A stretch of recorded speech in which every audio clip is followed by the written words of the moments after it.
Welcome to the Sports for All podcast with your host, Aidan Byrne. So, today we have another great guest. So, do you want to introduce yourself to everybody? Hi, I'm Amélie Nolan, and I'm from Cork in Ireland. Yay, thank you so much. It's so nice to have you on. So, my first question is, do you want to tell us a bit about like your sports background and like how you got involved in sport?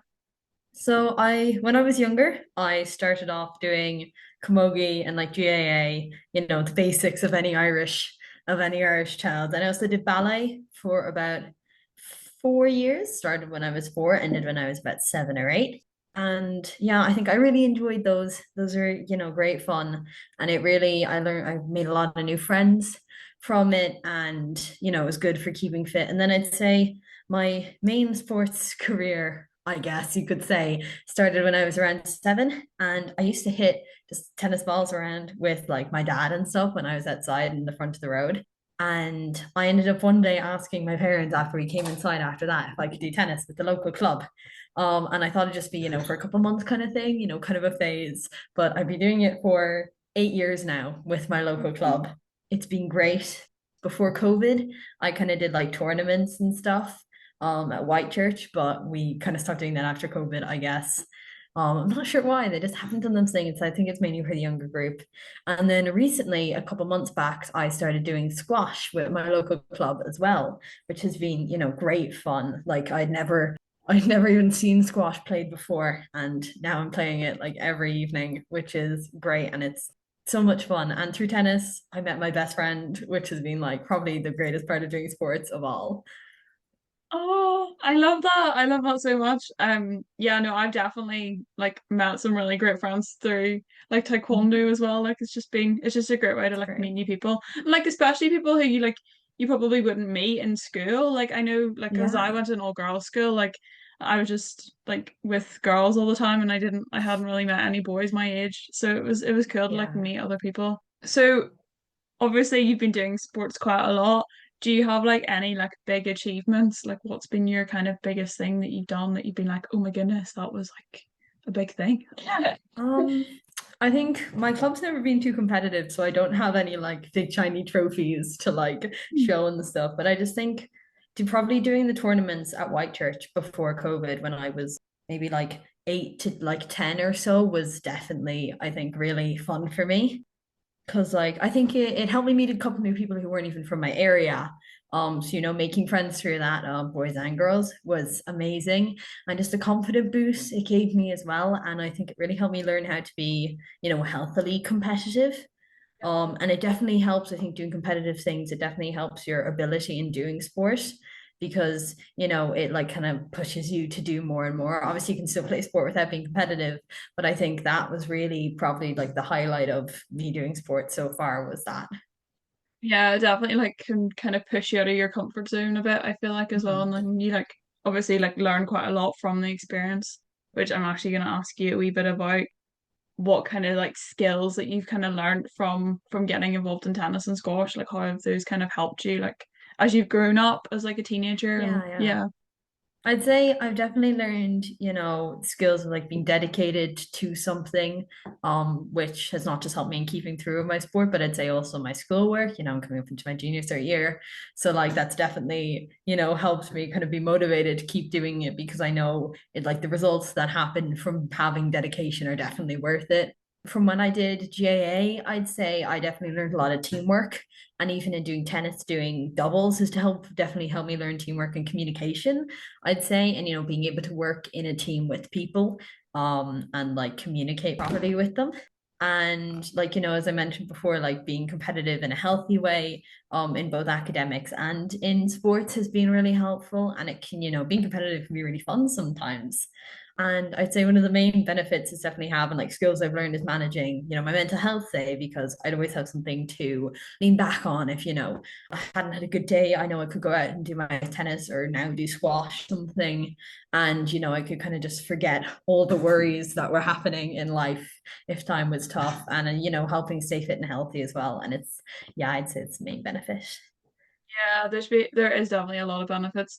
And I so like relate to that kind of like escapism. Like you kind of just like Yeah, if you've had a really bad day at school, you're like, oh my goodness, like I maybe don't want to go out. And then when you go out and do tennis or squash, you're just like, oh yay, yeah, like I feel so much better. I'm so glad I did that. So no, it it's very definitely nice. has such a great impact.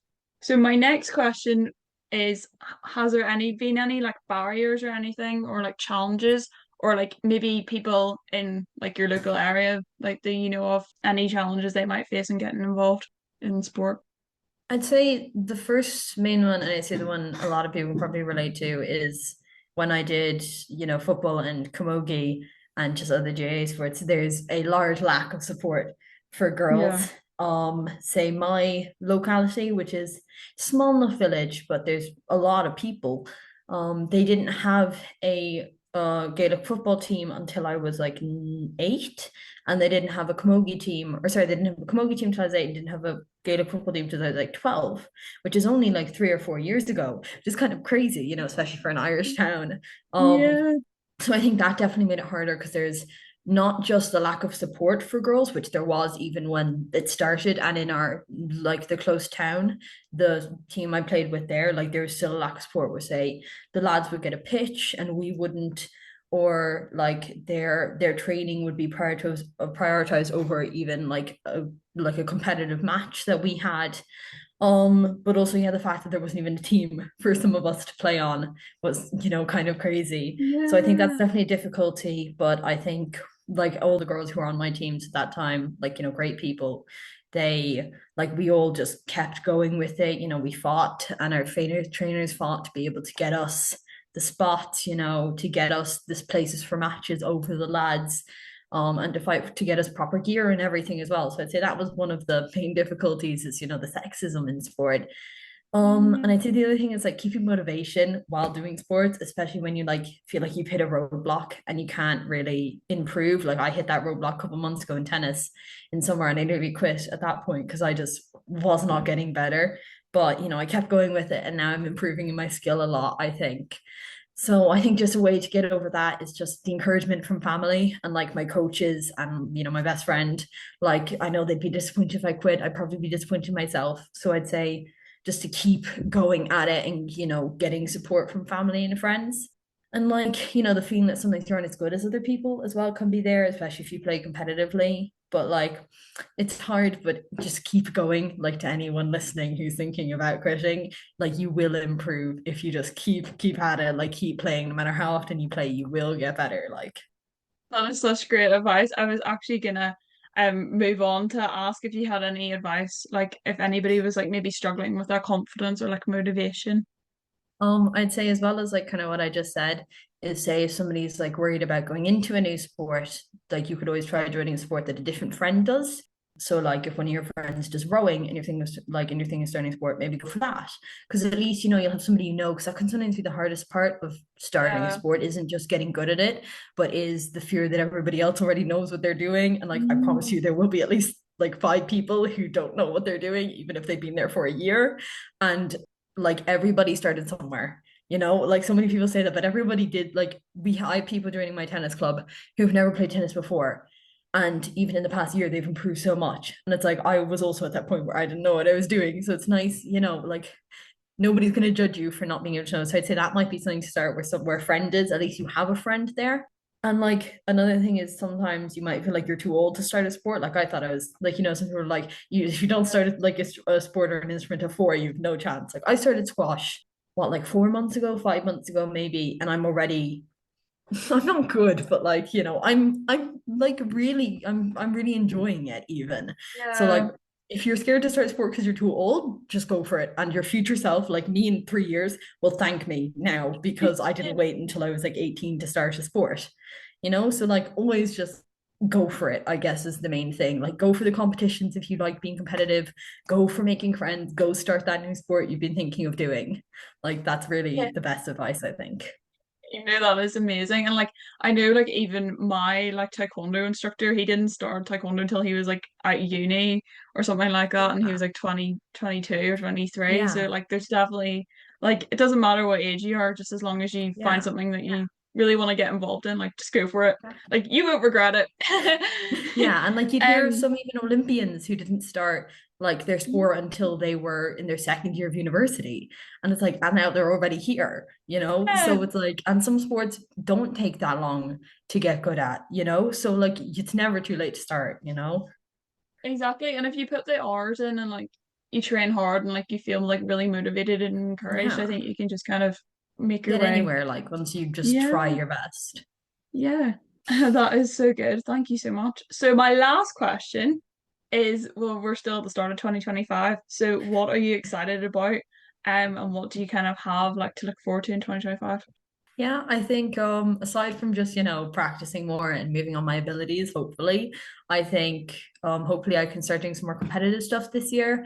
I know there's a lot of people joining squash around the country this year. So hopefully there'll be some tournaments I can try do that are in my age bracket and in my ability bracket, because obviously I'm not top player yet. But I hope for that. I think I would love to start doing some more competitive tennis this year as well. Look into, joining some competitions, which would be great. And I really look forward to doing those. I know my school sometimes does a tennis competition with other schools. So I'm really hoping I can compete in that this year. I think it's double, so I can do it with my friend as well, which would be amazing. And I think another thing I really love to start a new sport this year, I'd love to start dance because I used to do ballet, as I said, when I was younger, but I'd really love to try out like hip hop style or like, expressionist dance. It'd be so cool. So I'm really hoping to start that once I'm in TY this summer.